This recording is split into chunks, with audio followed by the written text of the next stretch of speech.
Hey, how y'all doing? Come on in. Hey, Alice, how you doing? Good to see you. Billy Jack, how you doing? Good to see you. Robert, thanks for joining. Got a good show headed this way. Y'all stick and stay. We'll be starting here in about 90 seconds. Okay? When you get an opportunity, Alice, DM me your information via Facebook. Okay?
David Coleman.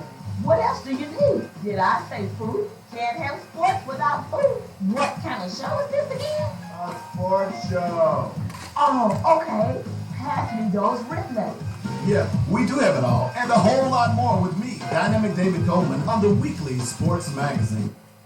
The views and opinions expressed today on Black Focus Radio are not the views and opinions of the station, its management, or its advertisers. Now, let's get ready to focus on our issues, our solutions, using our voices on Black Focus Radio.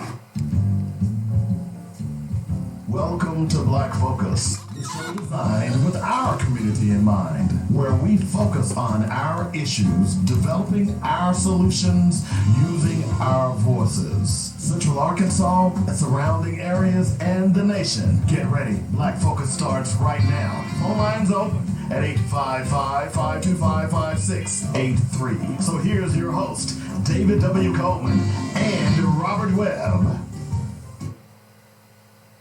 Hey, what's happening? Welcome to the show. It's the Monday edition of Black Focus Radio. Our issues, our solutions, our voices. The number is 855-525-5683. That's how you get in touch with me if you want to join the show. Hey, Jackie, how you doing? Don't forget to go out and go ahead and download the Joynet Radio app. I probably don't say that enough, and I need to remind everybody that although you can hear some things from the show, our callers and things, over the phone, over the speaker, but you'll get the best part of the show if you download the Joynet Radio app, okay? Because our show is not fed into our YouTube app, because I stream YouTube via my own personal devices. All right. So to make sure that you're getting all of the necessary information, just go out to joynetradio.com and look. It's right there on the home page. You can't miss it. Thanks, Alice. I got it. You can't miss it. And that way you can go to your prospective app store, whatever it is. It could be Android or Apple. I just went blank there for a moment. So y'all get on out there and do that, because periodically we will do some things that, we have guests all the time. And, sometimes I'll forget to turn off. See, anytime I'm talking on the radio and my mic is on, it automatically mutes the speakers. And just to give you a little radio information, the reason that's done is because the speaker will feed back into this mic. And that's every radio station you go to. Okay. So that's why it's done that way. So just to make sure, and I want to be clear because I don't say it enough, because I don't think you all understand why we do that. And that's why, to avoid the feedback into the mics. So go ahead and download the app. Again, let me tell you, it's joynetradio.com. Go ahead and get on out there and download that app so that you can get every bit of information you need as it relates to Joynet Radio and Black Focus Radio. I want to welcome everybody to the show. I had a fabulous weekend this weekend, and I want to thank everybody for coming by the booth at Juneteenth. Man, I sold a lot of product. Do you hear what I'm saying? I mean, I am pleasantly pleased from the response of people who came by. I got to meet people that listens to the show, but I don't know them. And that was, to me, that's the biggest thrill of all, is to meet people who listen to the show and I don't know them. So we're going to talk about that a little bit. I'm going to tell you about all of my Juneteenth stuff this weekend. It was fun. Nothing like black folks. I'm going to tell you. Nothing like black folks. Okay? Black women, man, y'all came out and shined. Black men, y'all came out and shined. Okay? It was beauty beyond the world as far as black women were down there. So it was so wonderful to see so many. It was so wonderful to see so many black people. It was packed. If you didn't come down to Juneteenth this weekend, oh man, you missed it. And again, as I said last week, I'm going to say it this week, and I'm going to say it from this point forward. We don't need a Juneteenth celebration in North Little Rock. Okay? We need the black people in North Little Rock are the same as black people in Little Rock. Y'all catching hell over there just like we catching hell over here. We need one big, gigantic Juneteenth celebration. North Little Rock, drop your Juneteenth. Look, it shouldn't be about the NAACP. If you're talking about bringing people together, why are you, North Little Rock NAACP, having a separate Juneteenth? And why is it that the people at the Mosaic Templars cannot come together with the people, the NAACP in North Little Rock, and have a one big celebration? I don't know who's responsible. You know what? I really don't care. Because if it's a turf war, then whomever is behind this turf war, you need to step off the block, please. Juneteenth ain't about you. Juneteenth is not about your name. Juneteenth is about freedom and justice. And it should be served by all, and it should be recognized by all in one event. But other than that, hey, I don't know what happened in North Little Rock, but the one in Little Rock was packed. Okay? I'm just saying. And again, I want to thank all you guys for contributing to the Rubb, to the cause. Okay? I sold tons of product. And everybody who got a gift box, and by the way, I am extending the gift box. So, coming up this week is, it's by Black Month, June 17th through the 23rd.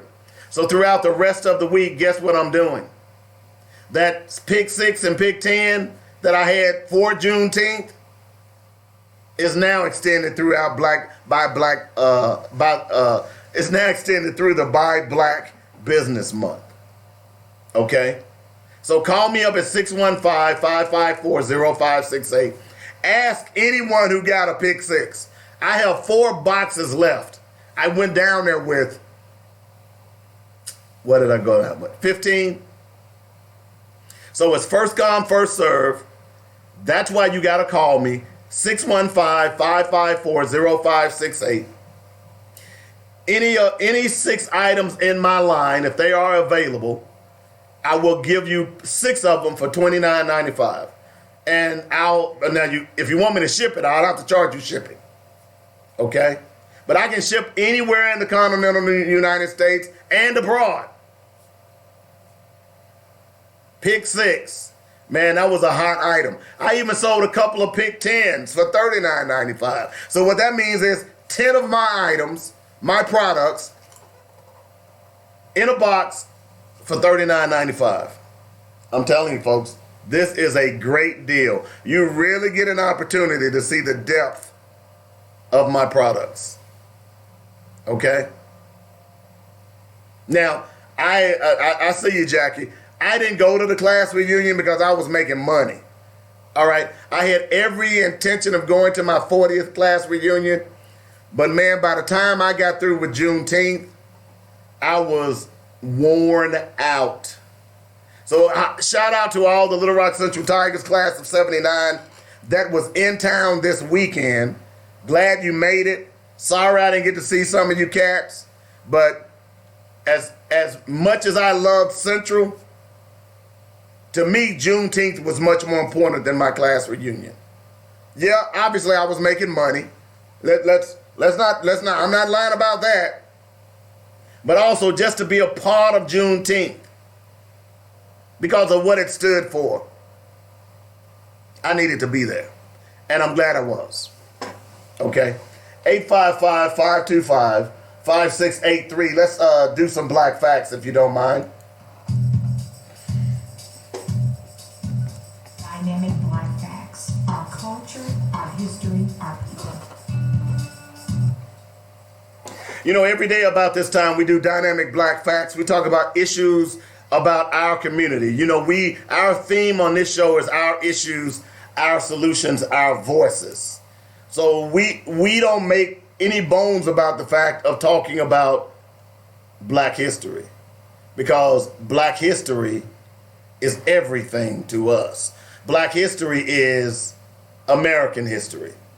Okay? So you have to talk about, if you're going to talk about white history, then you have to talk about American history. That's just the bottom line on that. That's just the bottom line on that. 855-525-5683 is the number. You know, we like to talk about black history a lot. You know what I'm saying? Because black history is world history. It's American history. It's even white people's history. That's why they have sought to hide so much from us. But the internet was probably you all's worst nightmare. Something that you thought black people wouldn't participate in has opened the doors to all types of knowledge. To all types of knowledge. So, I'm just saying. All right, so this week, I was actually reading a post. I'm sorry for the pregnant pause.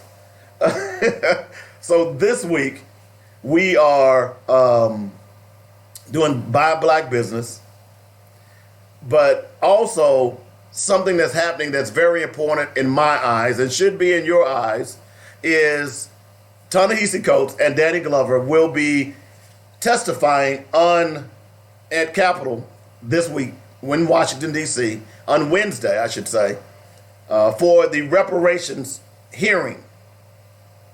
You know, I've been talking about reparations for quite some time and really have cranked it up. And as I've said to you, that if you have a presidential candidate, if you have a senatorial candidate, if you have a United States congressional candidate, whether it be local, state, or federal, if that person is not talking about reparations and has a plan, then that person does not deserve your vote. Because it's long overdue that reparations should have been paid long ago for what you did to black people. So today, Actually, there are going to be 3 stories that I'm going to give you. I'm going to give you 2 that I'm reading, and then I'm going to give you another one that just happened live, and why a sheriff, in fact, I'm thinking I'm going to send him a gift box. I'm trying to debate. I'm thinking I'm going to send this sheriff a gift box, a Coleman's Dynamic gift box, expressing my sincere gratitude for what he did for a black man. Okay? So let's start with the first black fact. We're about to go into 3 stories of black women lynched in the United States. 3 stories. There are over 100 documented cases of African American women lynched in America. 4 of the women lynched were known to be pregnant. Lynching of women happened more often than most people thought, and for those who witnessed the crime, it was an horrendous act. Here are 3 unforgettable stories of black women lynched in the United States. Marie Scott. She was a young 17-year-old teenager. She was raped by 2 drunken white men who barged into her home while she was getting dressed. The men locked themselves in a room with her and one by one assaulted her. Her brother heard her screaming for help and kicked the door down. He killed one of the sister's assailants, and then ran away from the scene. Marie Scott was jailed and a white mob went searching for her brother. When the white mob could not find Scott's brother, they grabbed her out of jail on March 31st, 1914, threw a rope around her head and hung the 17-year-old from a telephone pole in Wake County, Oklahoma. Marie Turner, by the way, Marie Turner was lynched when she was 8 months pregnant. Turner was lynched in Lowndes County on March 17, 1918. Prior to her lynching, Turner's husband was arrested in connection with the shooting and killing of Hampton Smith and wounding Smith's wife. Smith was a white farmer, and Mary Turner and her husband had worked for them for years. Apparently, another black man, Sidney Johnson, had grown tired of the abuse of Hampton Smith, killed him, and wounded his wife. Unable to locate Johnson after the murder of Smith, a white mob lynched 8 blacks, including Hayes Turner and his wife, Mary. The mob hung Mary by her feet and then sliced her open to get her baby. The baby fell out of Mary onto the ground, making a whimpering sound. The mob then stomped the baby to death and sprayed several bullets into Mary Turner. Maggie Howes and Alma Howes. Both of these women were pregnant as well. Maggie and Alma Howes, along with 2 other blacks, were lynched for the murder of Dr. E.L. Johnston in December 1918. Johnston was a wealthy dentist, but did not have an established business. He often traveled the community looking for people he could offer his services to.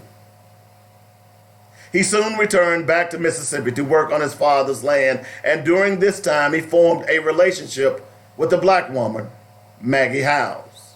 Maggie moved in with Johnston, and so did her sister Alma. Johnston used both women to fulfill his sexual desires. While doing so, he impregnated them both. Johnston was also married and had another child with his wife, Major and Andrew Clark. Brothers who worked on the land were friends with the young black women and tried to help the girls get away from Johnston. When Johnston turned up dead, people believed the 2 sisters and the Clark brothers were guilty. The 4 were quickly found, thrown in jail. Major Clark's testicles were put between the jaws of advice and slowly closed until he gave a confession of killing Johnston. That was all the white mob needed to call for a lynching.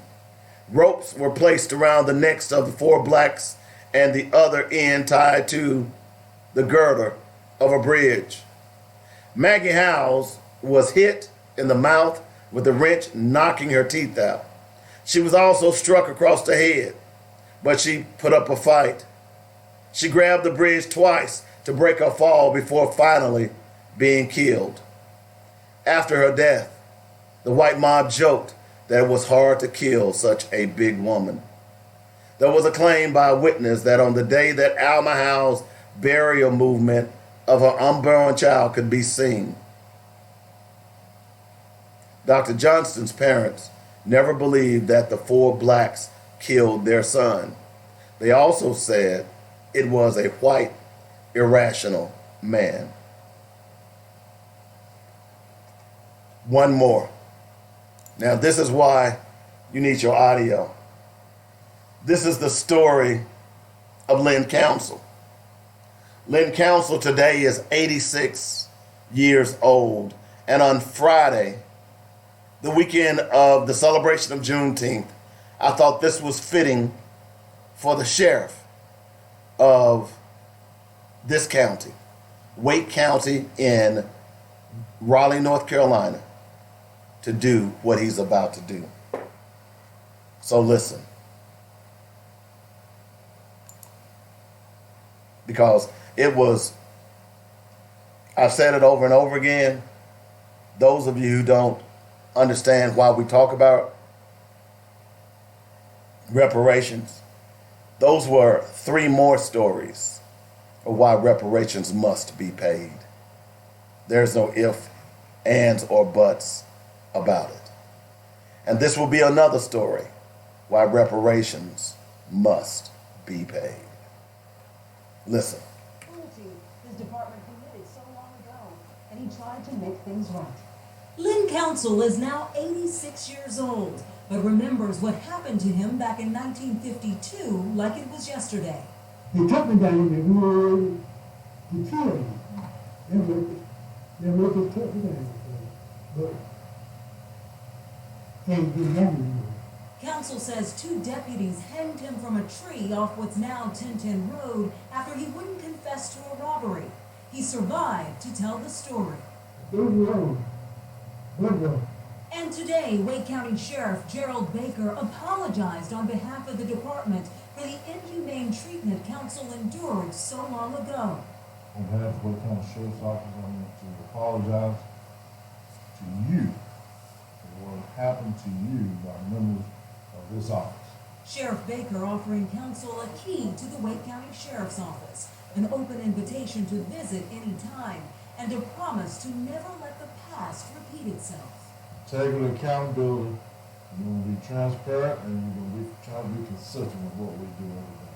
Sheriff Baker also going one step further and removing a photograph of Robert Pleasance from the department's Wall of Honor. He was sheriff at the time. It's just the right thing to do. We're all human beings, and we all need to make sure we treat each other that way.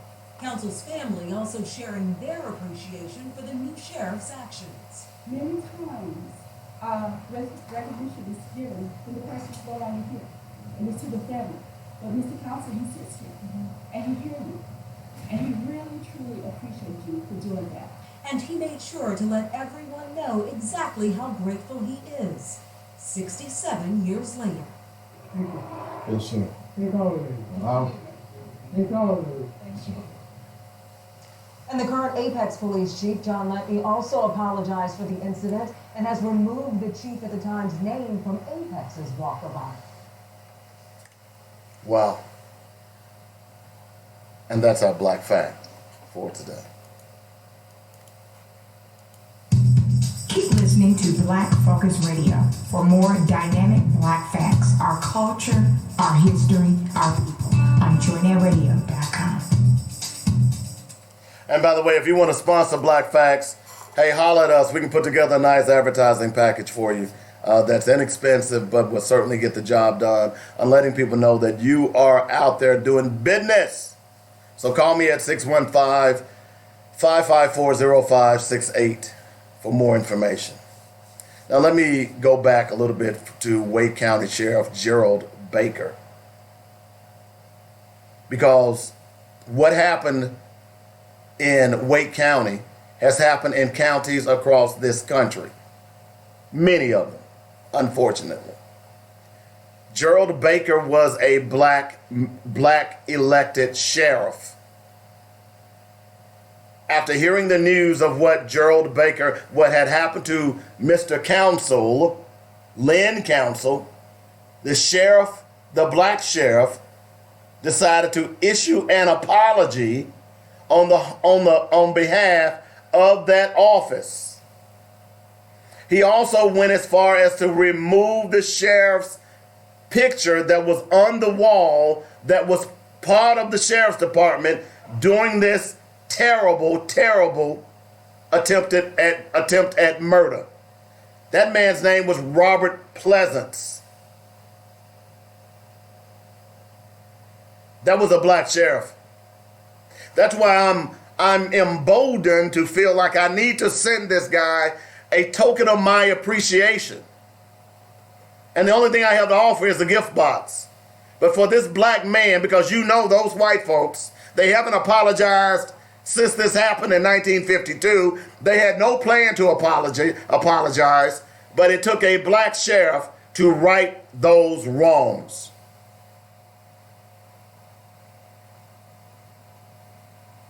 Now, why am I bringing that up? Let me go national first, and then I'm going to bring it back home to you. Remember what I told you all, and I've said often on this show, and I talked about it last week with President Obama. Why didn't President Obama issue an official apology for slavery in the United States? When I tell you that Obama did nothing for black people but make you feel good, that's all he did. That's it. Don't get mad. We have to start dealing with facts, and we have to make sure that we are electing people who are more than just symbolic, who will really initiate change, who will demand change. Like Wake County Sheriff Gerald Baker. I've also talked about the horrendous murder of John Carter right here on historic 9th Street, the very street that we celebrated Juneteenth on. John Carter, right there on 9th and Broadway, was hung from a light pole. He was beaten, shot, and murdered, hung from a light pole, set afire, and his arm was ripped off, and his body was dragged up and down Broadway. And there was a white man standing on the corner of 9th and Broadway directing traffic with a dead man's burnt up arm. Hello? Right here in Little Rock, Arkansas. His name was John Carter. So do we have the guts? Do our black sheriff and our black police chief have the guts to apologize on behalf of the John Carter family? No, excuse me, on behalf of the sheriff department and the police departments that wouldn't even send help to the black community when that riot was going on right down there on 9th and Broadway? Do we have the guts, our sheriff, Sheriff Higgins? Do we have the guts to apologize? As a matter of fact, our mayor, do we have the guts to apologize to the Carter family and all the black businesses that were destroyed during that fake riot and a black man was killed? Do we have the guts? I'm just saying. Now, I say all that to say that if you don't think reparations are in order, there are 4 stories I just gave you to prove my point. And and if I could be at that reparations hearing, if I'm Ta-Nehisi Coates, and if I'm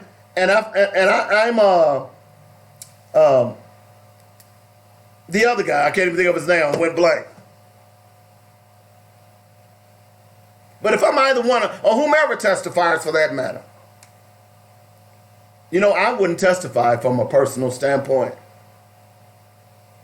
I would just read stories from Black Wall Street, from Ocoee, Florida, from Elaine, Arkansas, from Pierce County, Mississippi. I would just read those stories. Because when you hear those stories, you don't have to interject any of your thoughts. Those stories would touch the heart of any human being. Danny Glover, thank you. Every now and then I do have brain farts. All you got to do is read those stories. Because anyone out there, I don't want to hear the argument, oh, well, how will we do it? We can't do it because we don't know how we'll do it. Yeah, you can do it, and you can figure out a way to get it done. That old saying, where there's a will, there's a way. There are a people that have not even been apologized. We had the United States government apologizing to Jews when the United States government went and saved the Jews. Why do we got to apologize to them? But the United States killed millions of black people. Millions.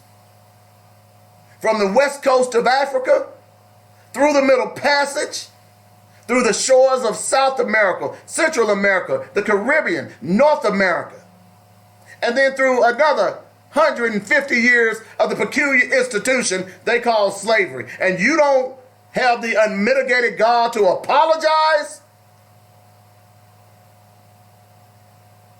Not only that, those same black people, those same black men went and fought wars for America to be free, although they were not free. And you won't even apologize? And even today, where police officers are shooting our men and women dead in the streets as if it was 1910, 1915, 1920. And you won't apologize?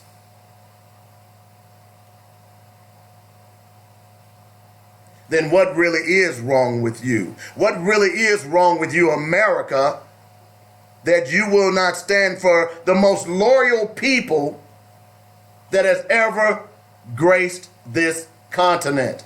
Because black people have never waged war on America.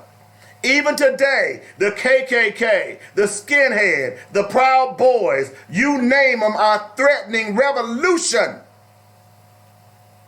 on America. Something black people have never done, although black people have been treated the worst of any humankind in the history of mankind. And that's not hyperbole. So I'm going to ask again, when is the apology coming for John Carter? His family, just as many of these families, just like many of the families in Elaine and all across these counties where black people's lands were stolen, where black people were accused of crimes that they didn't commit, where jailhouses' doors were opened up and the sheriff oftentimes participated or turned a blind eye so mobs of white people could come in and kill and maim suspects or people accused, and they couldn't get their day in court.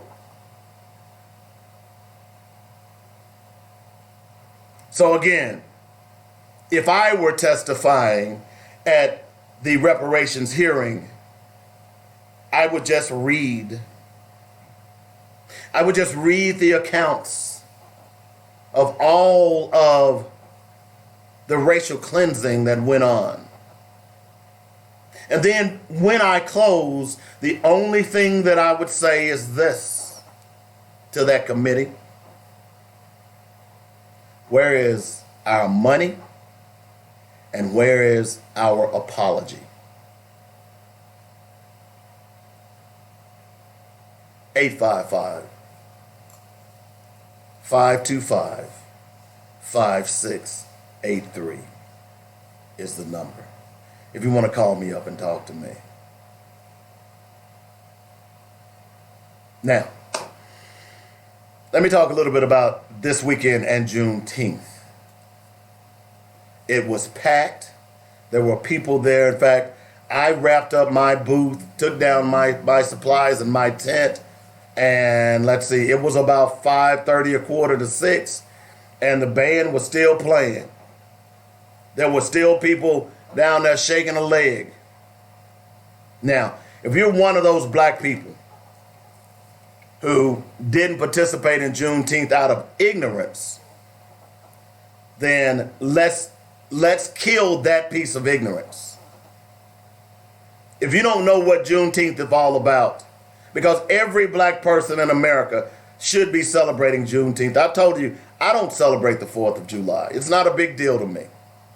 It hasn't been for decades because I understood my history. Because believe it or not, in 1776, on July 4th, guess what? You as black people were not free in America. So what freedom are you celebrating? Hello? You're celebrating the perpetuation of slavery because it went on for over 100 years before, well, let's say 200 years more. And really, to be totally honest, ask anybody that deals with the prison and they'll tell you that it's still going on today. So why are you celebrating the 4th of July? There's only one day black people in America ought to celebrate, and that's Juneteenth.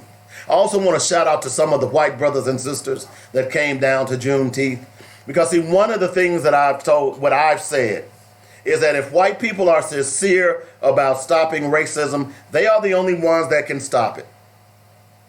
We didn't create it, okay? Black people didn't create racism. This is a white person's creation. And the only way it can be stopped is by white people. And the only way white people can stop it is that they not empathize and sympathize. They have to understand. And the only way that you can understand is start going to events for black people. And not trying to take the stage, but simply sitting down and listening. So for all the black people, white people that came to my booth and bought product, thank you very much. But more importantly, thank you for coming to Juneteenth. Now what I need you to do is sit down and watch When They See Us. Go to your white minister at your church that's in Lily White, wherever it is in Arkansas, or whatever state you live in, and say, Reverend, let's have a watch party, and let's invite our congregation to talk about this. You really want to get rid of racism, white people? Then you have to do it. We can't do it. You know, because if we could do it, don't you think black people would have gotten rid of racism a long time ago? You know, black people have fought and died. They marched. Black people have done some of everything to try to get rid of racism. So that is prima facie evidence that black people can't get rid of racism. Y'all get that, right? Black people can't get rid of racism. White people have to do it. Which brings me to another story about racism. This will be audio as well. Do I want to play this audio or... Tell you what, I'm not going to play the audio, but I will read the story. because there was an irony that took place this Saturday. One of the last places you could buy a Confederate battle flag in central Arkansas has decided to stop selling it. The owner of flagandbanner.com, Carrie McCoy, said the decision to stop selling them was not an easy one, but she feels it is the right thing to do. This is not an immediate, quick decision that I just came to overnight. When I think about how I want people to view the South and how I want to be thought about, that does not represent us. She said the Confederate battle flag has become too associated with hate groups today and lost its original meaning. My decision came when I continued to see it coupled with and on display at events with the Nazi flag and the Confederate flag as a type of genocide. Flagandbanners.com storefront is in the front of Taborian Hall, located on 800 West 9th Street. 9th Street was Arkansas's black business district before desegregation and before black people could shop on Main Street, she said. Taborian Hall also houses the Dreamland Ballroom on the 3rd floor. It was a place for religious expression and entertainment in the African American community. McCoy said selling Confederate flags in the building felt wrong. The juxtaposition between the 3rd floor of this building and the 1st floor selling Confederate flags that's been adopted by hate groups, the juxtaposition of those two, I felt like it was time. I felt like it was the right thing to do. McCoy also started the Friends of Dreamland nonprofit to preserve Taborian Hall's Dreamland Barbecue. The nonprofit received nearly $500,000 last year to make the Dreamland Ballroom ADA accessible. The money came from the National Park Service, which aims to fund projects that preserve African American history. She said that grant weighed heavily on her decision. I've always wanted the Dreamland Ballroom to be something that united us. It's a safe place for us all. I'm all about healing this country, not dividing it.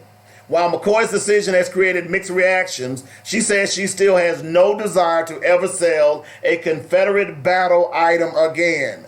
This is not about the Confederate flag meant then. It's about what the Confederate flag means now, which are two completely different things. McCoy said Confederate Civil War flags, like the Stars and Bars flag, are still available. Now, let me just say something. I'm not applauding this woman. Let me give her correct name, her full name. Her full name is Carrie McCoy. Now, when I moved away from Little Rock, I had moved away from Little Rock for almost 35 years. When I came back, or when I would periodically come back, and I've told you all the story that I was basically raised on 9th Street because as a little kid, my aunt did hair at Elite. It was called Elite, but they called it Elite Barber and Beauty. And every Saturday afternoon, I was on 9th Street with my mom. Every Saturday afternoon, I was on 9th Street with my mom. I know, and even if I close my eyes right now, I can see the bustling, the mecca that was 9th Street. Although a child, I didn't understand, but I can see it right now as I close my eyes. As a matter of fact, as I was sitting there in my booth on 9th Street on Juneteenth this past Saturday, I imagined what it was like. I thought, as I saw all of those black people walking up and down the street, I imagined what it was like on 9th Street when it was a bustling metropolis. But when I would come back, I would drive down that area, and the first thing I saw was the Flag and Banner Company. And boldly displayed in her window was a Confederate flag. That was years ago. So now she's had an epiphany? No, she's getting some money. She deserves no accolades whatsoever. None whatsoever. And here's the other, and here's to my point. Here she says, to stop selling the flag was not an easy one. What do you mean it wasn't an easy one? That flag represents hatred, bigotry, racism, rape, and murder. And you say it wasn't an easy thing to stop selling? Let me go on. Because I know some of y'all have, applauded Carrie McCoy. But Carrie McCoy is only doing this because she got a $500,000 grant from a state who has refused to even apologize for what happened to John Carter. From a state who has not even apologized for what happened to the 247 black people in Elaine, Arkansas, where their bodies have never been found. Hello? She says she contemplated her decision to stop selling the flag for over 5 years. So for at least the last 5 years, she has sold a Confederate hate symbol from her business that sits on historic 9th Street. To me, that was the ultimate insult to black people in Arkansas, in Little Rock. Here's Miss McCoy again. When I think about how I want people to view the South and how I want to be thought about, that's not what represents us. Yes, it is. You can't hide your past. She said the Confederate battle flag has become too associated with hate groups today and lost its original meaning. Well, wait a minute. What was its original meaning? Because you realize that these people that adopted that flag didn't adopt it until the civil rights struggle. Hello? South Carolina, Mississippi, Georgia, Alabama. Do your history. This flag means nothing but hate. This flag means nothing but bigotry. It has always meant that way. There is no glorious history to it. She was upset because it was being displayed along with the Nazi flag, where they represent both. They both committed genocide against a people, and more so, the stars and bars. Give me a break here.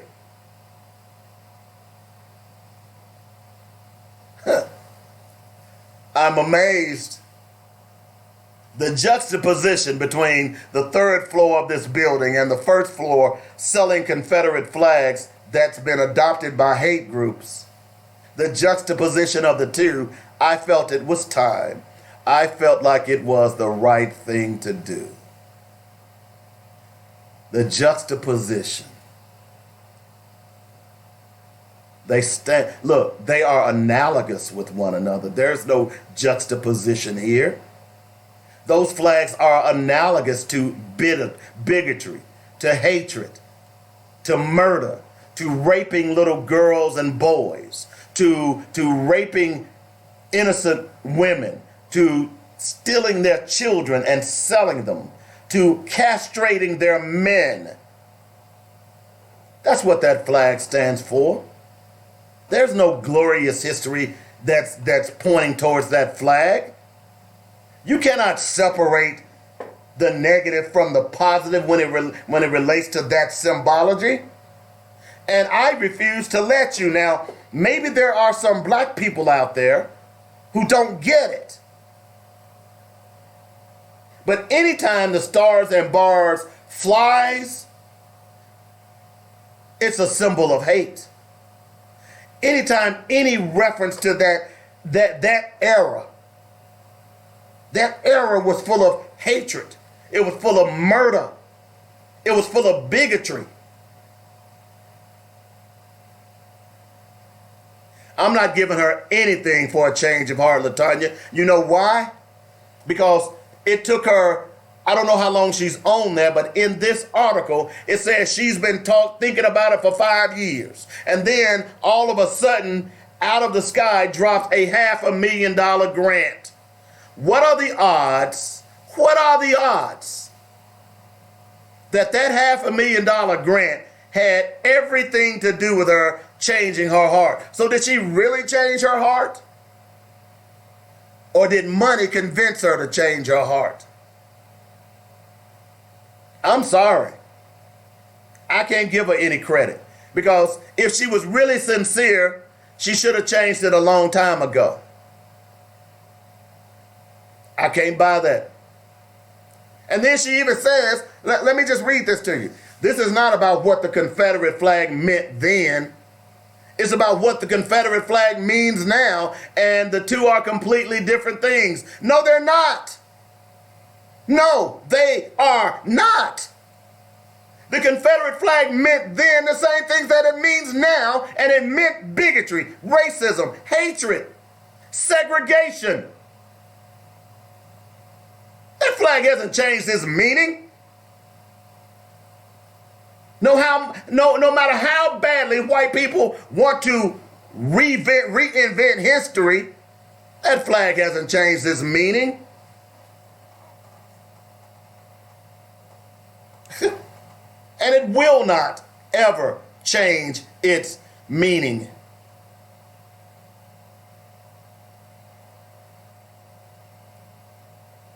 I'm just saying. The nonprofit organization Friends of Dreamland received nearly $500,000 last year to make the Dreamland ballroom accessible.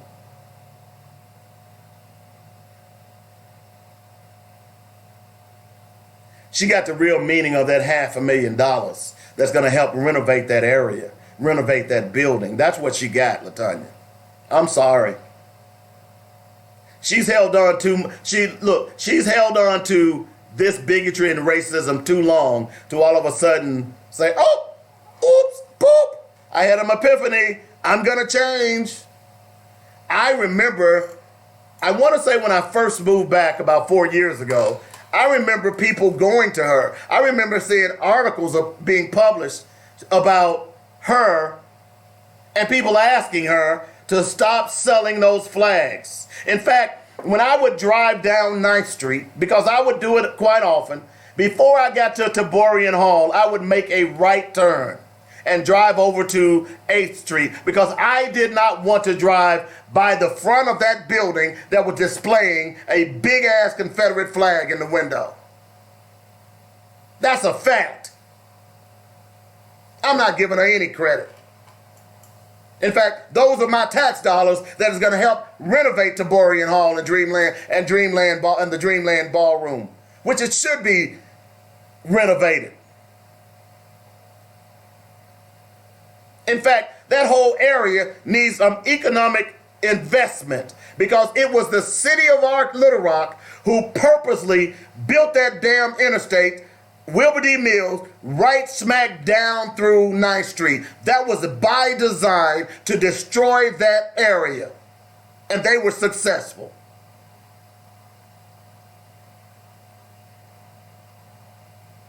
So what I would like to see them do is put up a memorial right there on that corner for John Carter. A black man falsely accused of killing a white girl.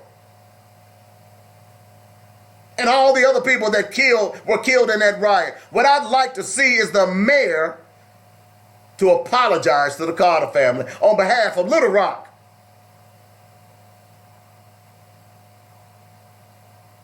Hello? What I'd like to see is the police department to apologize to the John Carter family on behalf of Little Rock, because after all, when black people call the police for help, against white marauding terrorists, the police and the mayor at the time did not respond. I'd like to hear the police chief come out and say, we don't want representatives from the Proud Boys here July 25th to stand instead with Charles Starks. We don't want your kind here. I'd like to hear the governor of Arkansas issue a proclamation and an apology for both Little Rock and Elaine, Arkansas, and all the other racial tragedies that took place in this country.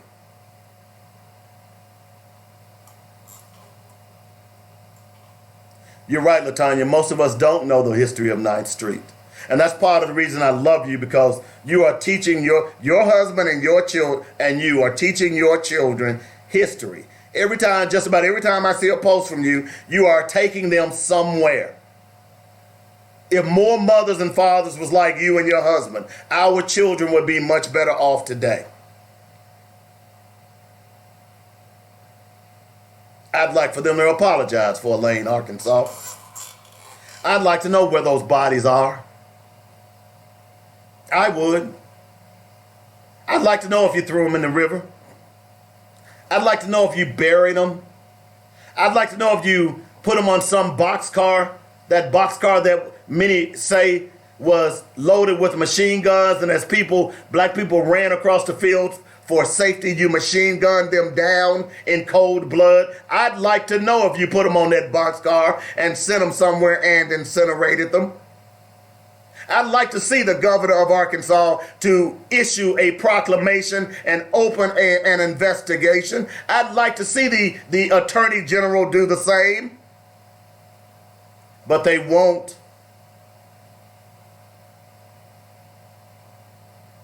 So it's up to us. 855-525-5683. I want to know where those bodies are. I want to know where, when I was at the Juneteenth at the Mosaic Temple 3 weeks ago, I was there for an event about Elaine. And one of the questions I asked, where are the bodies? They've never been found. Just like the bodies in Tulsa have never been found. There's an article on my wall right now. There's an article on my wall right now about somewhere in New York where it's the land is worth millions of dollars. But you know what that land is? That land is a burial ground for former slaves and ex-slaves. And white people in New York want to dig it up. Now, when was the last time I saw a white cemetery being dug up so it can make way for a damn building? I want to know where the bodies are. Can somebody tell me? Will the governor launch an investigation? You want to heal this wound, white people? Then, first of all, you have to accept what you did. And what that means is you accept everything you did to black people, from lynchings to genocide to racial cleansing, all of that stuff now that history is showing us to be true. And you cannot hide behind symbols and pretend like, well, it didn't mean this or it didn't mean that. Yeah, it did, Miss McCoy. And I'm being kind by calling you Miss.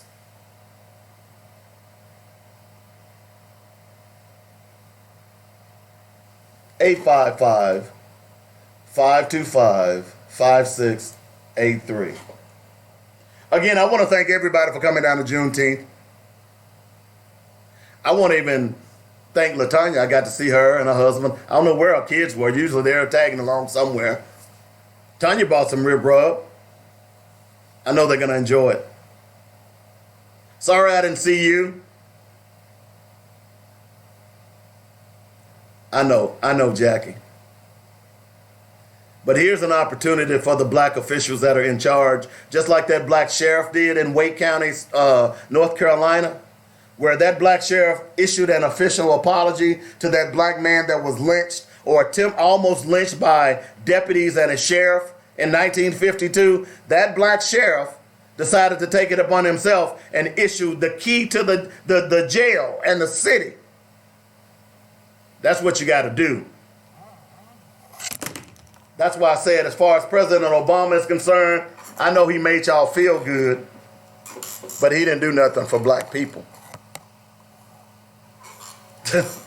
Let's be real. He didn't.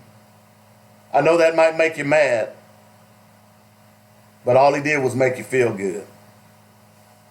You know what? I can walk in the mall and a woman can say my beard looks good. That makes me feel good. It's not paying for my packages. I'm going to take a break. I'll be back in a moment.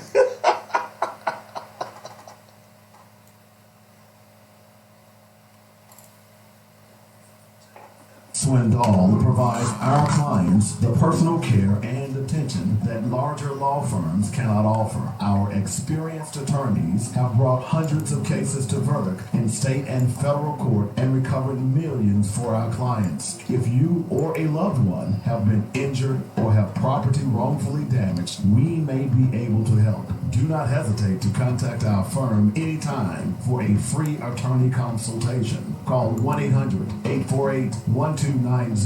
That's 1-800-848-1290. Or email inquiries at arkansas-personal-injury.com. Our law offices are centrally located. We're going to talk a little bit when we come back about this Amazon story that's going to blow your mind. James F. Swindoll, personal injury and products liability attorney serving Arkansas since 1977.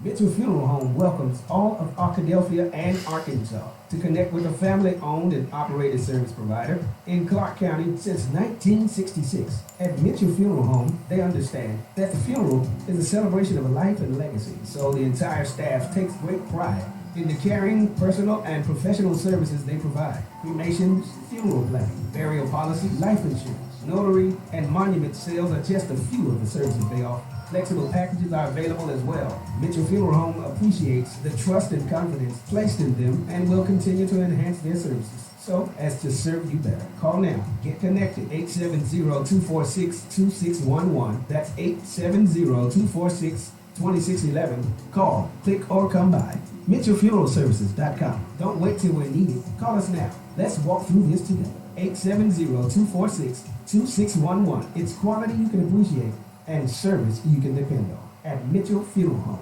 Fill your home for the holidays with Bedrock Mattress and More. Bundle and save for every room in your home. Package deals just in time for the holidays. Our first bundle starting at $5.98. Perfect for a dorm room. Bundle deal 2, only $15.99. Enough to fill your first apartment. And fill your home with our third bundle starting at only $24.99. Come get these deals while they last. Special pricing going on now through the end of the year. Celebrate this holiday season with something new from Bedrock Mattress and More. 3901 South University in Little Rock.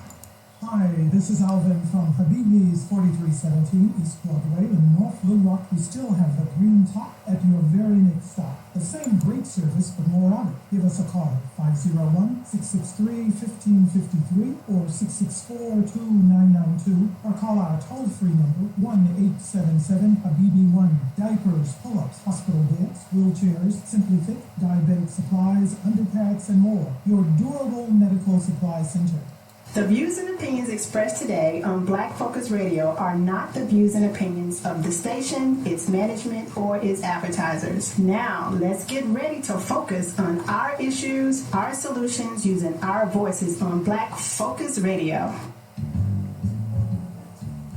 Welcome to Black Focus, the show designed with our community in mind, where we focus on our issues, developing our solutions, using our voices. Central Arkansas, surrounding areas, and the nation. Get ready. Black Focus starts right now. Phone lines open at 855-556-83. So here's your host, David W. Coleman and Robert Webb.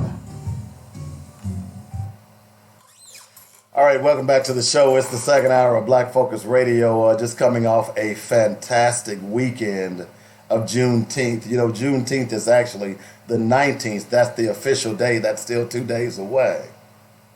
That's the official day that the Union soldiers decided to let the people know in Texas, the black people know in Texas, that they were free. That's what Juneteenth is all about. I hope you are, I hope you've told your friends and your relatives, your mom and them, your dad and them, and so on and so forth.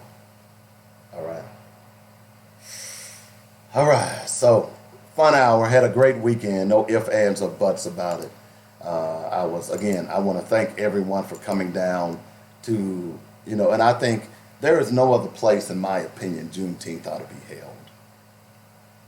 Now, this is just me. Because 9th Street, think about the black district. Those of you who are listening from Nashville, we think about Jefferson Street. I lived in Atlanta. We think about Auburn Avenue. My people in California, you think about the Crenshaw district. Think about all of those districts and how they've changed over the years, how the interstates were built to destroy them. Think about that. I'm just saying. 855-525-5683. Now would be a wonderful time to apologize, Mr. Mayor, Mr. Governor. Now would be a wonderful time to point out, at least begin to heal. If you just joined in, we were talking about the flag company that was selling the Confederate flag on 9th Street, and all of a sudden she's had an epiphany. And typically when white people do things like this, it's usually for money. Why was she selling the flag? For money. Now let me ask you a question. If she's not going to sell the flag anymore, does that mean that she's not going? If I called this business right now and asked, could I buy a Stars and Bars Confederate flag, would they sell me one? If I went on their website, somebody do me a favor. Go out to her website, and I don't want to give her website. You all go to the story, go out to her website, and see if you can buy a Confederate flag on her website. Will y'all do that? Somebody do that for me. Go out to this lady's website and see if you can buy a Confederate flag on her website. Because I'm not buying the argument that she's had a change of heart. But I guess a $500,000 grant will make you change your heart. At least on the outside, it'll make you change. But it don't matter what you do on the outside, what you do on the inside. Because see, now this lady has figured out, I can make money off black folks. See, that's typically what white people do. White people become your friends quite often when they figure out they can make money off of you. See the record industry.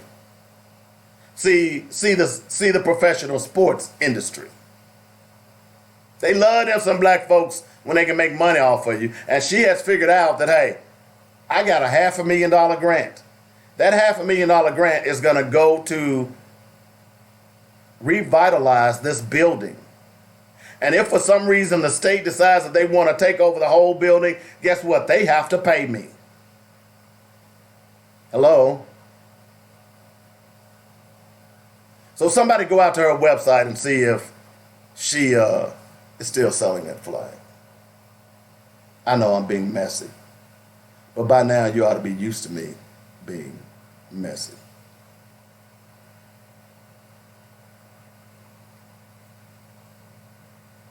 (855-525-5683) is the number. By now, I hope all of you have seen the horrific video that happened in Phoenix. You see, y'all say, well, why do David talk about that all the time? Well, because I live a life with racism every day.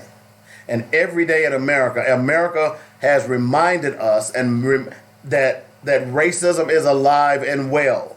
everyday America reminds us that in their minds, white minds, you're still a nigger, and we're going to do everything that we can to remind you that you are still a nigger. Yeah, hate to be graphic, but you know I'm telling the truth. So let me ask you a question. Most of us have kids. I'd say 90% of us do. Most of us, I'd say probably 100% of us have nieces and nephews and have been shopping with the niece or the nephew or the child. Now let's talk about the child being preschool age, 3, 4 years old. Can talk, your head off. Can run with the wind. Think they know everything at 3 and 4 years old. They said the terrible twos. No. It's the 3s, 4s, and 5s. They are, to me, kids to me are the funnest during that time period. I love them to death. And they are the most innocent. So how many times have you been in a store with your niece, your young niece, your nephew, and you got one hand, but they got that other hand, to just wreak havoc?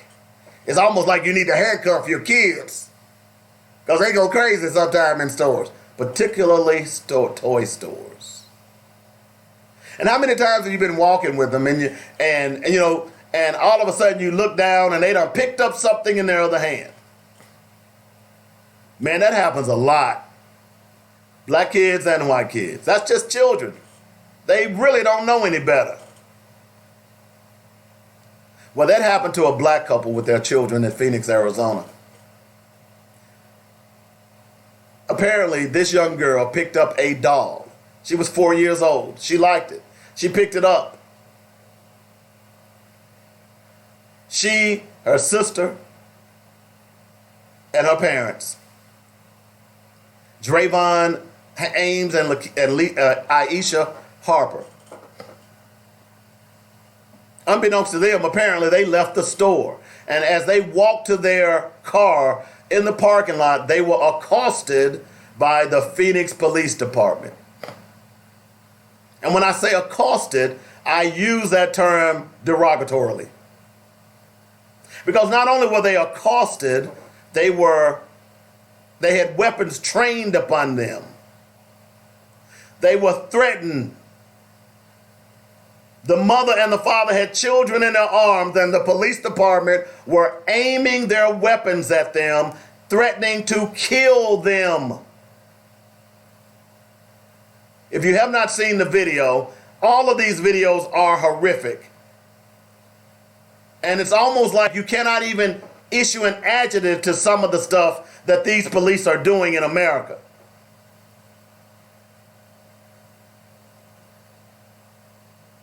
All for a doll that was maybe worth $20.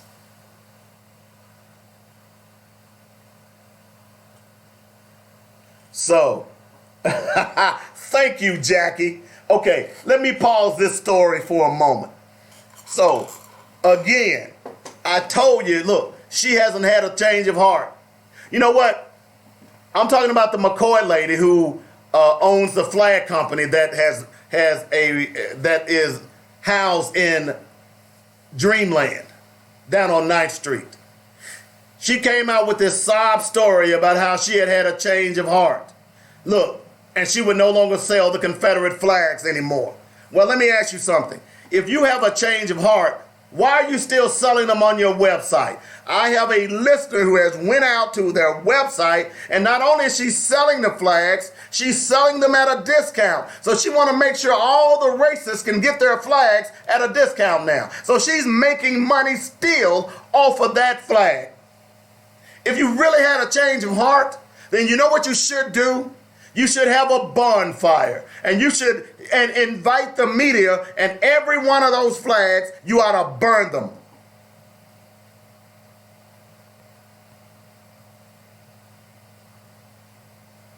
I'm just saying. Thank you for that, Jack. And now back to the story. Now, if you haven't seen this arrest of this family, it's look, you know, it's to the point now that this stuff is happening so much, there are no adjectives to describe what was going on during that time period. But there were police came out of everywhere. And you're going to pull your weapons on a 4-year-old girl and a baby that may look to be, she may not even be a year, and the mother and father? Had the mother and father did the wrong thing, would you have shot them dead?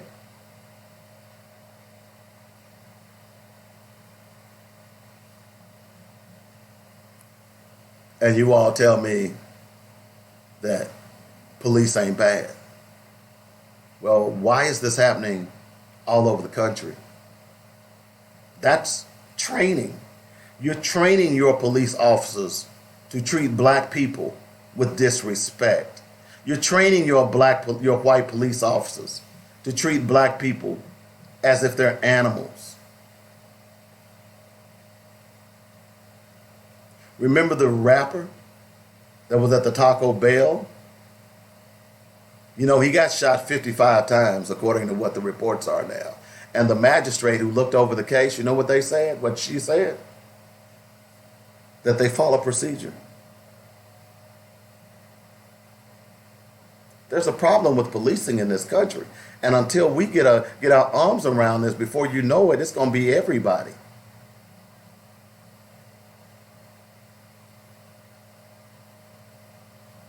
There's a problem with policing in this country. Anyway, that family is suing the Phoenix Police Department for $10 million for claims of police brutality after they were accused of shoplifting. Drayvon Ames and Aisha Harper said the incident left a lasting mark on them and their children, which could have been prevented if police didn't overreact. But you see, they weren't concerned about overreacting. They saw a black family, and they wanted to kill a black family. And they were just waiting for an opportunity because, see, here's the deal. Even had they shot and killed the black family, just as a local black DJ is catching heat here in Little Rock, they would have said, well, she was shoplifting. A 4-year-old, by the way. That's what a local black DJ said about this incident, from what I'm hearing. I didn't hear it, but from what I'm hearing, a local black DJ here in Little Rock said, well, the 4-year-old was shoplifting. And what the police did was okay. That's the same white folks say. Remember that little document that I always like to wave around? You know that little document, that little thing, that little book I have? I would say to that black DJ that makes no sense whatsoever. None whatsoever that you would say that. And even if they were shoplifting and they were arrested, they still have a right under the Constitution of the United States to be judged by their peers. And as I sit here today and I'm looking at this family, it's such a beautiful family. A smiling father, a beautiful mother, 2 beautiful young girls. And as I said earlier, we've all been in that situation. You got little Johnny you've even got little Johnny in the basket, and you drive and you go through the produce section, and you get too close to the grapes, and before you know it, little Johnny done pulled the grape off and he done popped it in his mouth.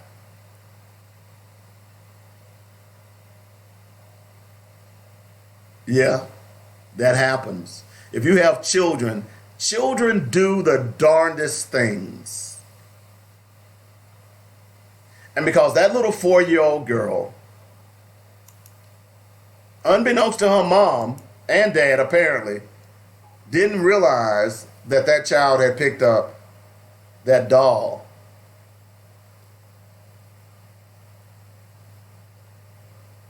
They almost lost their life.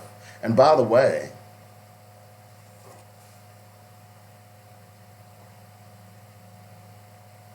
she was pregnant at the time. The claim stated their 4-year-old and 1-year-old children were in the back seat of the car when an officer approached them and pointed the gun at Ames, who was in the driver's seat. The officer allegedly said, "I'm going to put a cap in your ass." He continued, "I'm going to shoot you in your blanking face." Ames said he was then pulled out of the car, kicked in the right leg, and punched in the back, although he wasn't fighting or resisting. He and Harper were put in handcuffs while the officers threatened them with profanities. They said officers pointed guns at all of them, including their little children. After this, me and my daughters will never be the same anymore and feel the same for police, because it seems like every police is out for blood or something. We wasn't really doing anything.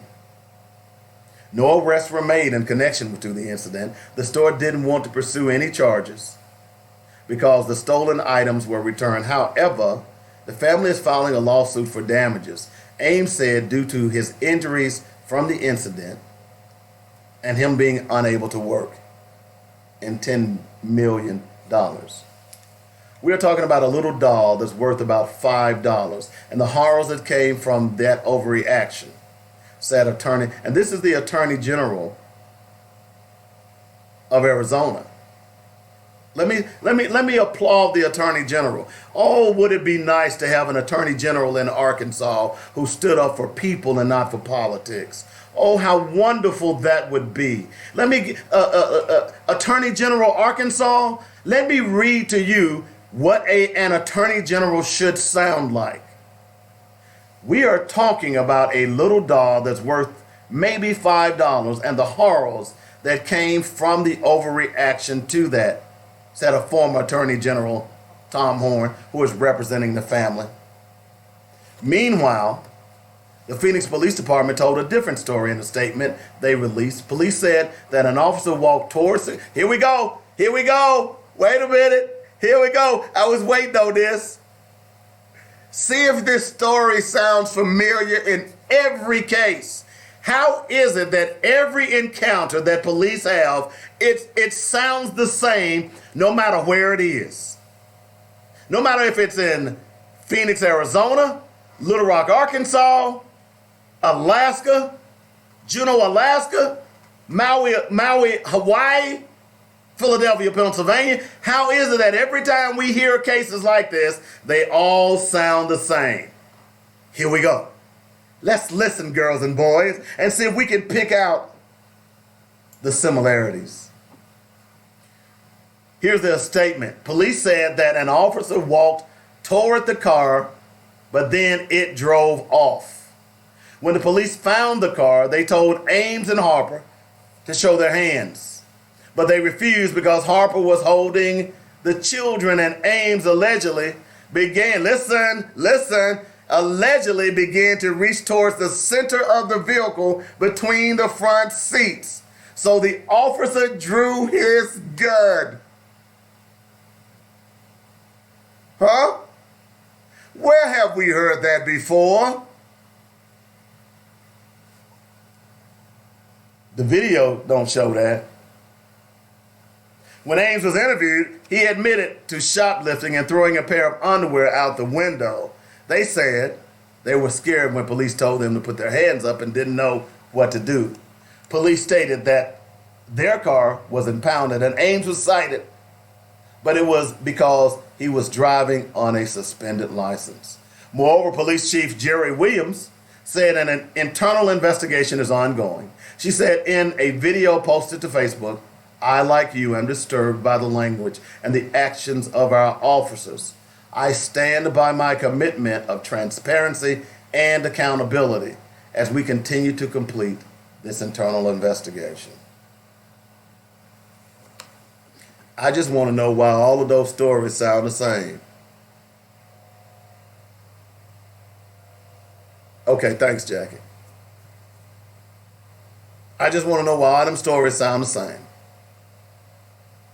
Every time we see a police encounter with people that have done no wrong,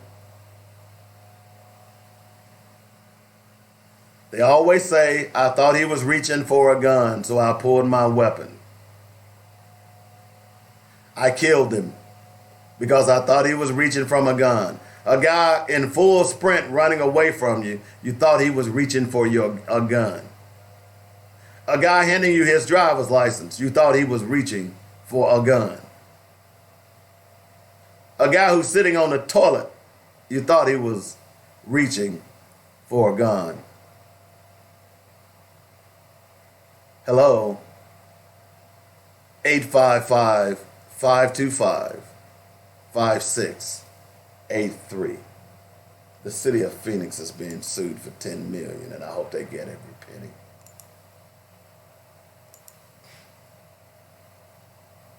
Since we're talking about children, by the way, you can go out. Oh, before we go into that, let me just show you the depravity of police. By now, we've all heard about Eric Garner, right? Eric Garner was the guy who was killed before our very eyes in New York City for selling cigarettes. The trial has finally started to happen. But I want to read you some of this. I want to read you a couple of graphs from this story.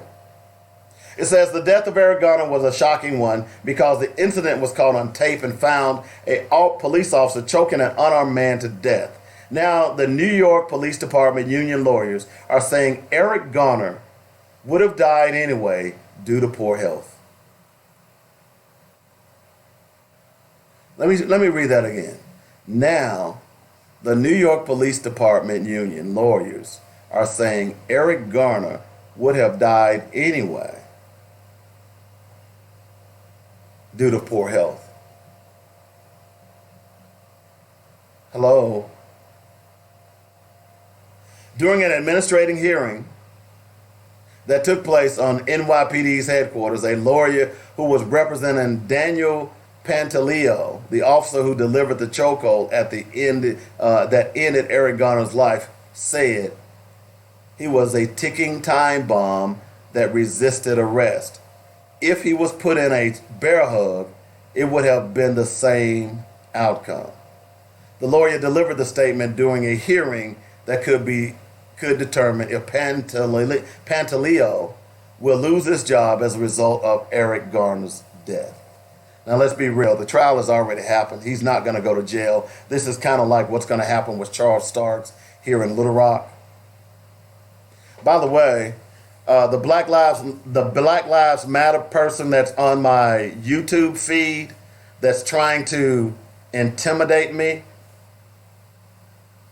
you're more than welcome to call the show. Let me give you the number, 855-525-5683. Now, if you're a Billy Badass, call this show and let's debate. Don't hide behind your keyboard, white boy. Let me give you the number again so you'll know. Let me give it again. Now I'm going to give it to you slow because clearly you are slow. So let me give it to you slow so you can understand it, and maybe you can get your nurse's aide to dial the number for you.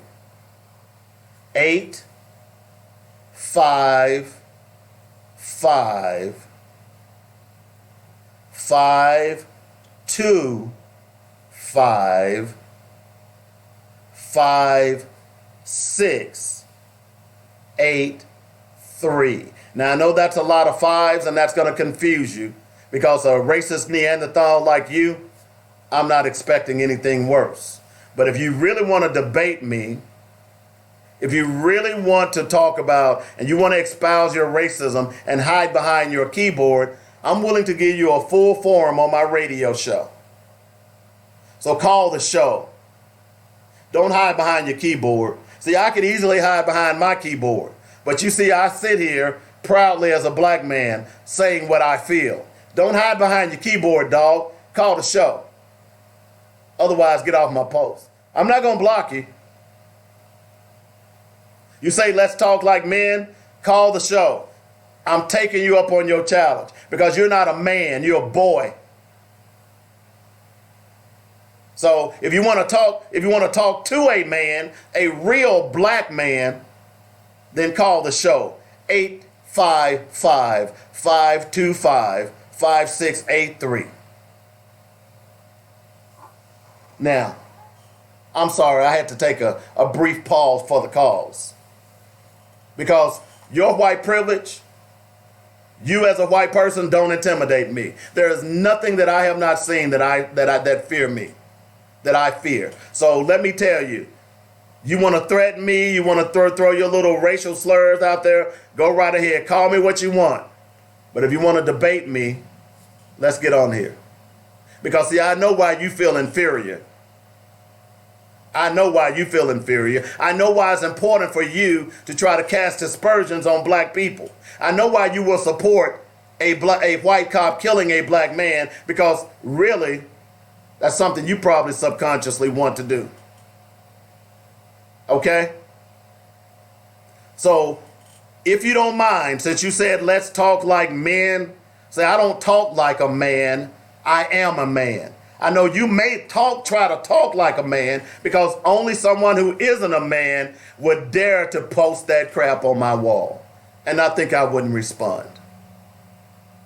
But I'm going to tell you again, if you claim that you are a man, call the show.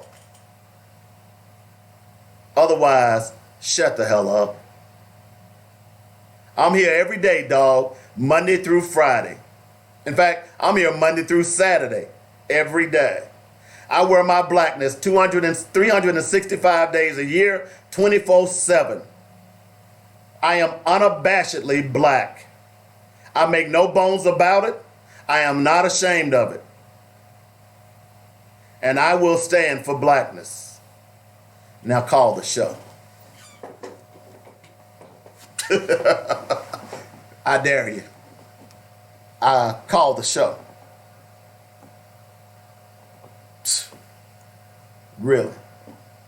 But anyway, the fact that these police officers or their lawyers would suggest that Eric Garner was going to die anyway, so it was okay to choke him out. So basically what they've said is, yeah, Daniel Pantaleo choked him. Daniel Pantaleo killed him. But hey, we put him out of his misery. Again, white people looking at black people as inhuman, because you put animals out of their misery. You put dogs out of their misery. You put horses out of their misery. You put livestock out of their misery. You don't put a black man who has family, who's trying to make a living, out of his misery. And basically what these attorneys are saying is that, hey, he was fat, he was out of shape, he had other health problems, he was gonna die anyway. So we just did him a favor. We did his children a favor. We did his family a favor. Man, what a sorry bunch of pieces of crap these people are. Wow. But again, I want you to understand that they don't view us as human. They don't view us as human. They view us as, in fact, I don't really know what they view us as. And you know what? Believe it or not, I don't really care what they view me as. I'm not here to satisfy y'all. Hello? I'm not here to make y'all feel good.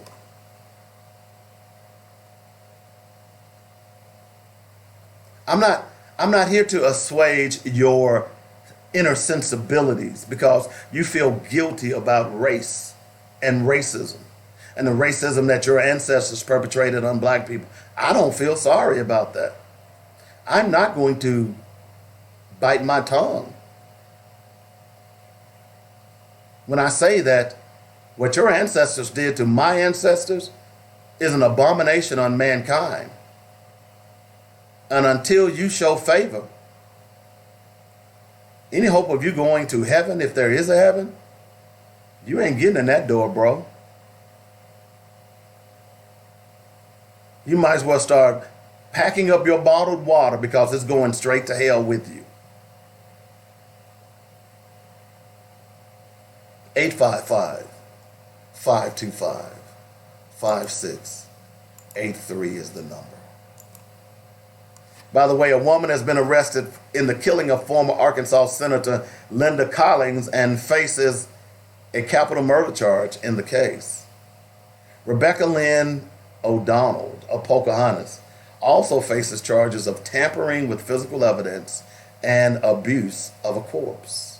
She appeared Monday morning in Randolph County Circuit Court. No bond was set. The Jonesboro TV station reported further details on the case were not released at the hearing. Now, here's a curious thing about this, and I was going to bring this up last week. Why is it that immediately once word came down that this woman was killed, this former Arkansas state senator, a judge immediately sealed the case? Did y'all know that? Because when I saw the article, and that's why I didn't mention anything about it last week, is because there wasn't anything to mention except that she was found dead. And they gave no details. And then a judge immediately sealed the case. I'm telling you, folks, I'm bringing this up because there's something more to this that we don't know about. But of course, you know, this was a white woman who was killed and a white woman who allegedly committed the act. So we're not going to get the smear campaign in the media that if the victim was black or the perpetrator was black. We're not going to get that smear campaign. By the way,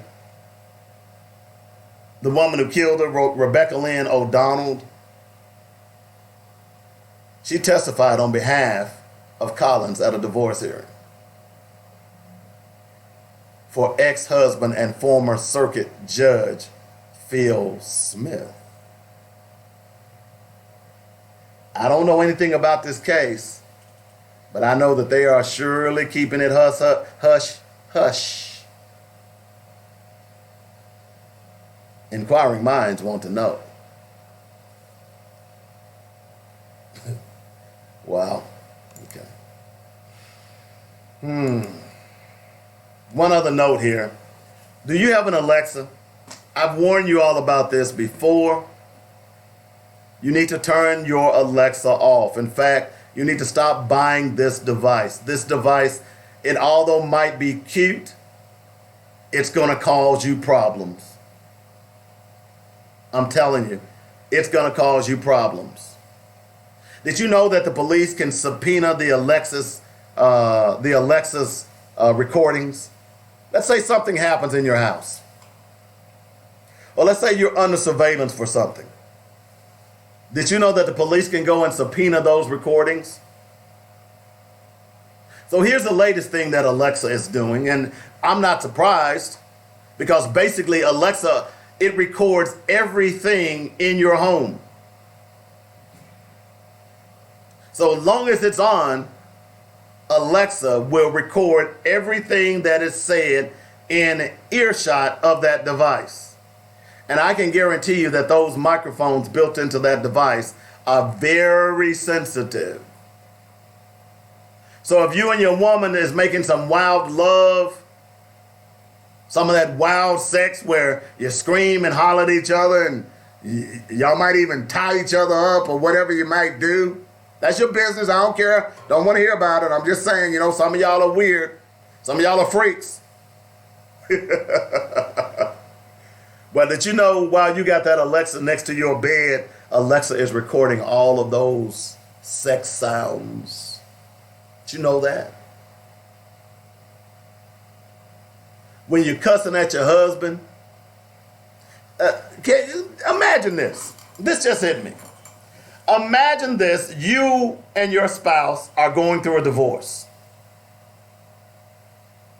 And your spouse, no matter which side it is, says that, hey, he mentally abused me.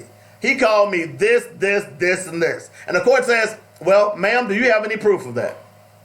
And her attorney, who is a enterprising attorney, don't meet many of them these days, he decides that I'm going to subpoena the Alexa records from this date to this date. And the court allows that as admissible evidence. So all of the verbal abuse that was taken, not saying that it was right, but was taking place in that household is now being recorded by Alexa and could potentially be used in court hearings against you in a divorce. Did y'all know that? See, sometimes when you think something, look, the only reason Amazon created this device, y'all thought it was something that they were creating to be beneficial and convenient for you. No, it's to build their database of phraseology. They basically have used the American public to build their phrase database, so when you ask Alexa something, it can quickly translate it, even if you've got a dialect. It's an amazing piece of software. It's not the device, the hardware. It's really the software that they use to capture your voice and store it. And they've stored millions of people and tens of millions of phrases so that when you ask Alexa a question, Alexa can quickly respond. But here's the weird thing about it. Everything that goes on in that house, Alexa hears it. And unbeknownst to you, Alexa records it. Yeah, that includes your iPhone, whatever. I don't know what the iPhone software is, but your iPhone does the same thing. Any device that you can just openly say, hey, what time is it? Hey, what's the name of this song? Hey, Alexa, play this. iPhone, play that. Any device that does that, they are recording your voice, your phraseology, and putting it into a database. That's why I didn't enable it on my computer. That's why I didn't enable it on my phone. That's why, unless we are at home listening to music, Alexa is turned off and unplugged. Oftentimes, if it's used, it has to be turned on and recharged. And by the way, we didn't buy this device. It was won in an event. Otherwise, it wouldn't even be in the house. It's rarely used. In fact, if I sold it today, I could almost sell it as new because it's rarely used. It's a dangerous device. And you're beginning to see more and more how dangerous it is. Now, why am I telling you all of this? Amazon is now being sued for recording children's voices with Alexa. Is it okay that Alexa will record your children's voices? What if a pedophile hacked that database? And don't give me this mess about, oh, well, you know, that's Amazon. Can't nobody hack them. If you can see my face, you see how stupid it looks. And it would make you know how stupid you sound. If it's a computer, it can be hacked. I don't care how much security you think you have. If it's a computer, it can be hacked.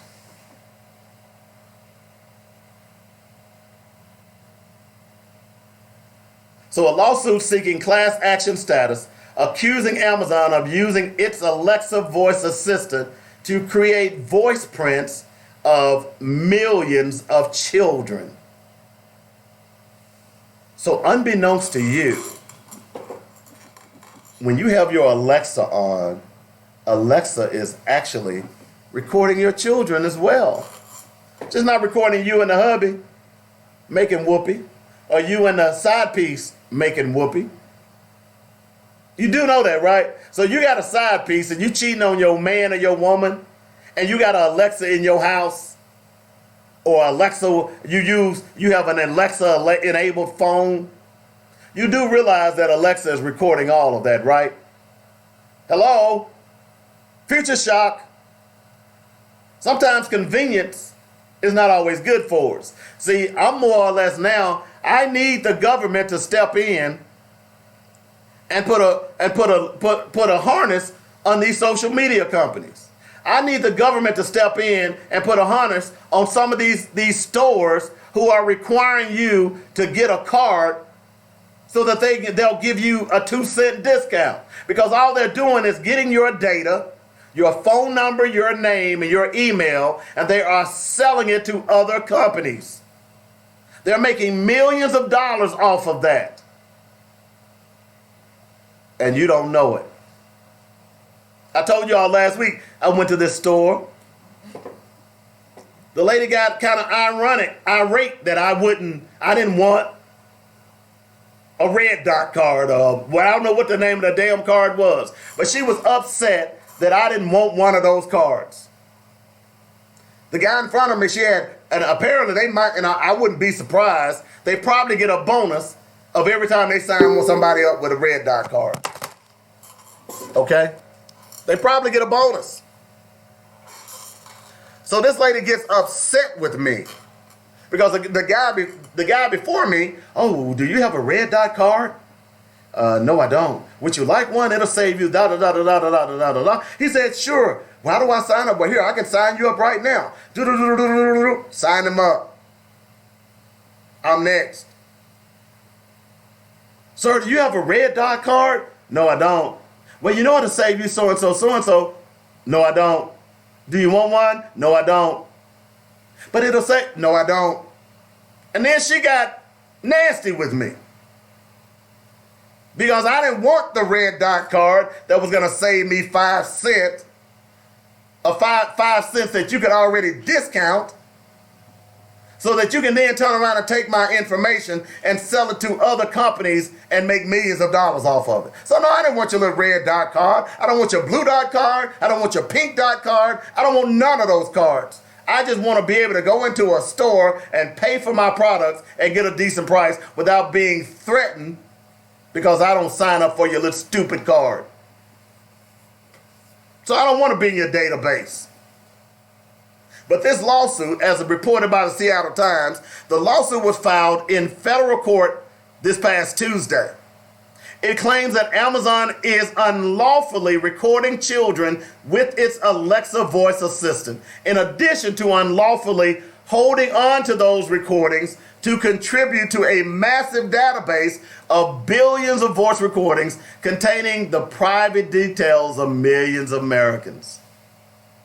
The woman who filed the suit says she bought the Alexa Echo Dot in August 2018 and was not given reason to believe that her child would be recorded. The suit claims that children cannot consent to be recorded and don't comprehend the potentially invasive uses of big data by a company the size of Amazon. They use Alexa without any understanding or warning that Amazon is recording and voice printing them. While most children's privacy complaints are posed by referencing the Federal Children's Online Privacy and Protection Act, COPA of 1996, this one invokes state law saying that Florida, Illinois, Michigan, Maryland, Massachusetts, New Hampshire, Pennsylvania, and Washington all require dual-party consent for recording oral communications. Apple Siri voice assistant is invoked as a contrast because Apple deletes recordings after the task they're relevant to have been performed. So in other words, I stand corrected. Apple deletes their text. When you ask Siri something, they say they delete them. We got to believe that they do. Now, if Apple comes out later on and decides that, oh, they weren't deleted, then Apple, you're going to be in hot water. So we'll take your word for it. But Apparently, Amazon does not. And I got a problem with that. And you should too. Talking about invasive technology, that's what your Amazon Alexa is. So the next time you in the bed making whoopee with your husband or your side piece, just remember that Amazon is recording it for you. Okay? The next time you're cussing out your spouse and verbally abusing your spouse, just remember that Amazon Alexa is keeping a nice recording, not for you, but for the database. And by the way, remember a month or so ago it came out that Amazon employees listen to these recordings on a regular basis. In fact, they have a department where Amazon employees listen to your recordings on a regular basis. This okay with y'all, dog? Because see, I know some of y'all don't care. Y'all just want convenience.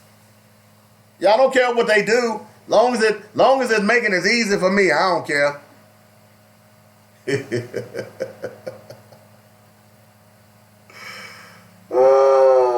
855-525-5683 is the number. I mean, some of this stuff is, as they say, truth is stranger than fiction. It really is. It really is. This is just crazy. I don't know what to say, man. I just don't. Oh, by the way, y'all remember last week Cuba Gooding Jr. was arrested. They did the perp walk for him and everything. Said he had groped some woman.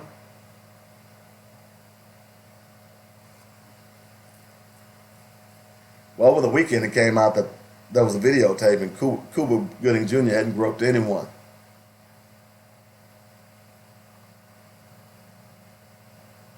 Black man. Hello? Oh, gosh.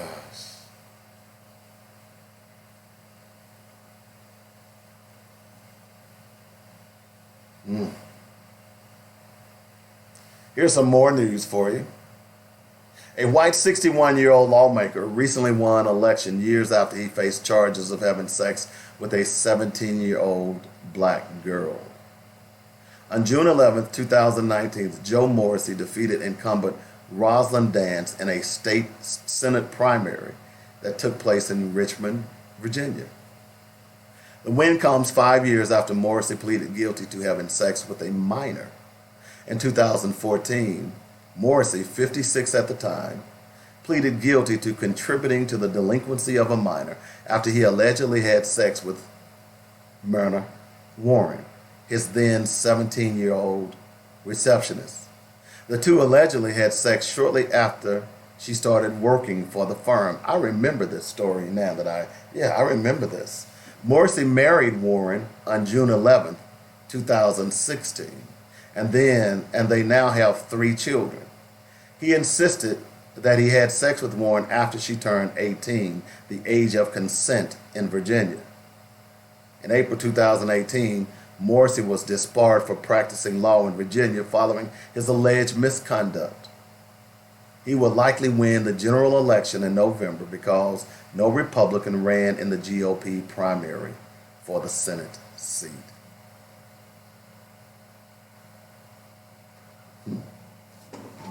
Yeah, I remember that story. And if I remember correctly, I don't think family was that happy about that situation.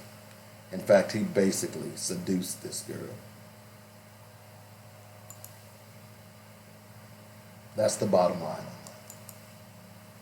Speaking of which, you all remember the story of the man that was accosted in his front yard in Houston when he was playing catch with his son and his dog. A lawsuit has been filed in Precinct 4 in Harris County against Deputy Constable who allegedly violated the rights of a man by accusing him of being a wanted fugitive in Louisiana. Clarence Evans was in the front yard of his North Harris County home last month when Deputy Garrett Lindley stopped and approached him. He asked about a lost dog, and my client told him that his dog had been with the family for some time. Lewis suspects the question was a decoy because the deputy then asked Evans for his ID, which he refused. He was frightened at that point, Lewis said. He then asked his wife to record the interaction on his cell phone. Lewis told ABC 13 Eyewitness News that Evans was within his rights to refuse to show his ID to an officer because he was not under arrest. Do y'all hear that? Again, know your rights. Unless you are being placed under arrest, you do not have to give up your ID. When an officer doing that, he's doing nothing more than what the slave owners did or the slave catchers did back in the day. Where are your papers, boy? I'm not exaggerating, that's a fact. Where are your papers, boy? That's what they did to black people who were found wandering around by themselves. Evans was being detained by Deputy Lindy when another deputy arrived and told him Evans was not the suspect. Even after that, he refused to believe Mr. Evans wasn't a fugitive. Evans was not arrested, but says that Lindley took his wallet and pulled out his ID. Constable Herman told ABC 13 that Lindley was doing his job by responding to a warrant and assisting with its execution. Really? We got a call as police officers, and we don't get to choose if we go or not. It's our duty. So wait a minute. He said that a complaint has never been filed with his office, but Evans' attorney says the lawsuit, which was filed on Wednesday, serves as a complaint. In other words, here's your complaint. So wait a minute. Let me try to unpack this real fast before we get out of here. Constable Herman told the News that Lindley was doing his job by responding to a warrant and assisting with his execution. So you're in Houston. The warrant was issued in Louisiana. Now, I know those warrants go out all across the country, but rarely do police officers pull up on a man who's throwing a football and say, hey, you got a warrant. That rarely happens. That happens when someone is pulled over for expired tags or maybe a tail light out. They run the name and they get a warrant. You just identify him as the guy, and even though your fellow officer said that's the wrong guy, you still insisted that it was your guy. And then the police says, we get a call as police officers and we don't get to choose if we go or not. It's our duty. So are you saying that someone called you?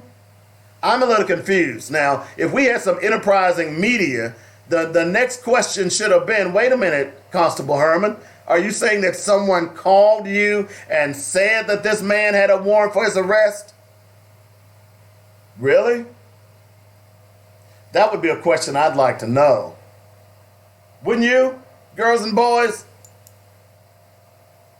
Yeah, I would.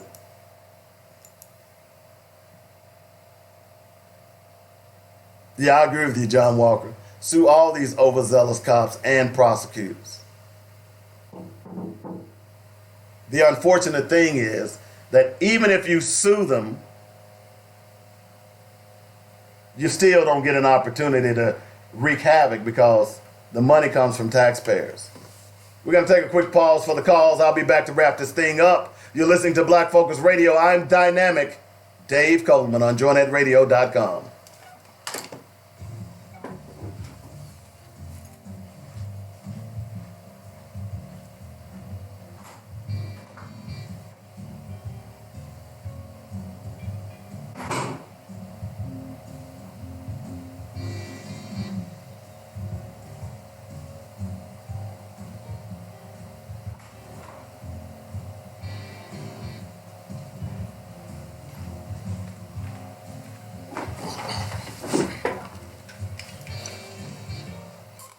All right, girls and boys, that's going to do it for another great cartoon show.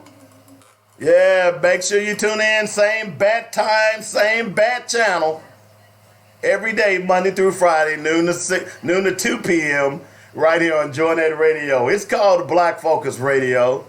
Our issues, our solutions, our voices. I dare you to share this show. I dare you to send it to someone that may not know about Black Focus. I got to go, bro. Remember, a riot is the voice of the unheard. Y'all have a great day.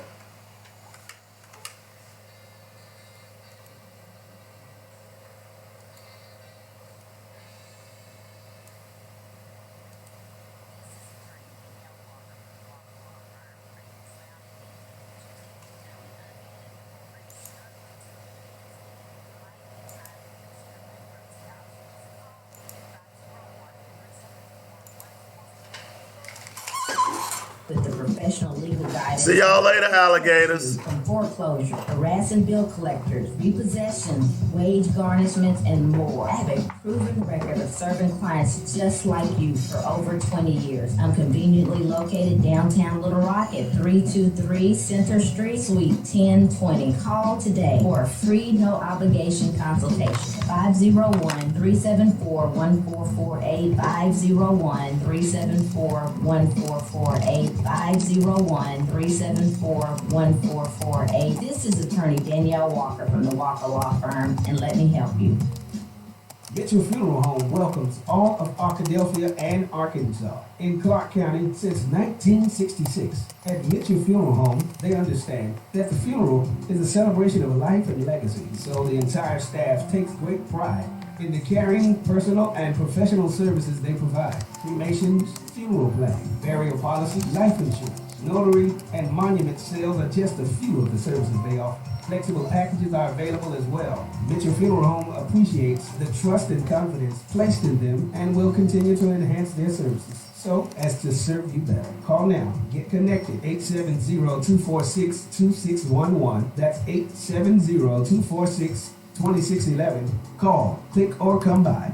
MitchellFuneralServices.com. Don't wait till we're needed. Call us now. Let's walk through this together. 870-246-2611. It's quality you can appreciate and service you can depend on at Mitchell Funeral Home.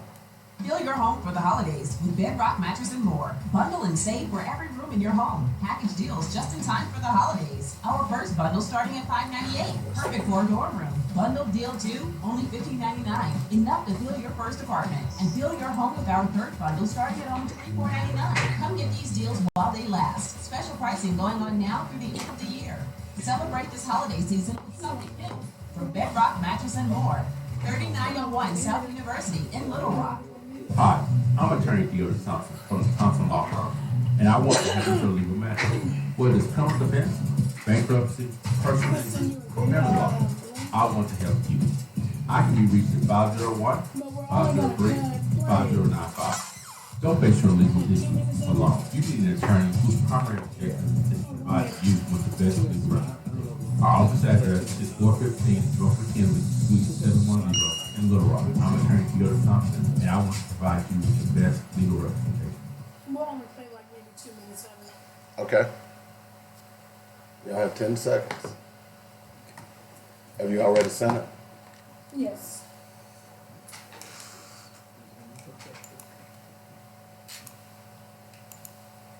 Stand by. Mm-hmm. Ladies and gentlemen, I am always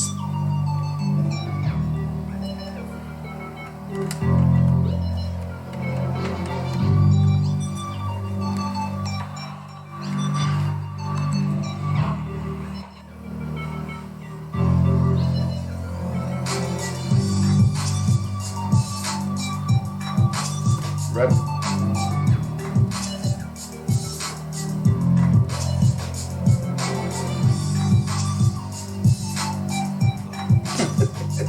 Welcome back. Welcome back. This is Malik Zafir, and I'm here with my co-host, Shalana Michelle. This is the Boyd Love Show. We're back. We're live. We have an interesting discussion today about having faith in our community. It's interesting because sometimes we think faith is only in God. But this is an interesting conversation about faith, not just in God, but in each other and in our community. So this is an interesting topic.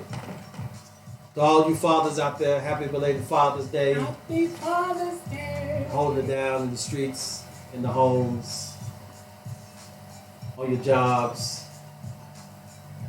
doing what you're supposed to do. Did you have a good Father's Day? It's all right. It's all right. It was all right. Folks just don't treat you right, do they? No, they're just hard. It's hard here for this Father. But we had a beautiful Father Day. It was awesome, amazing. We had awesome speaker at our church, the rest of Hoop United Methodist Church. Marcus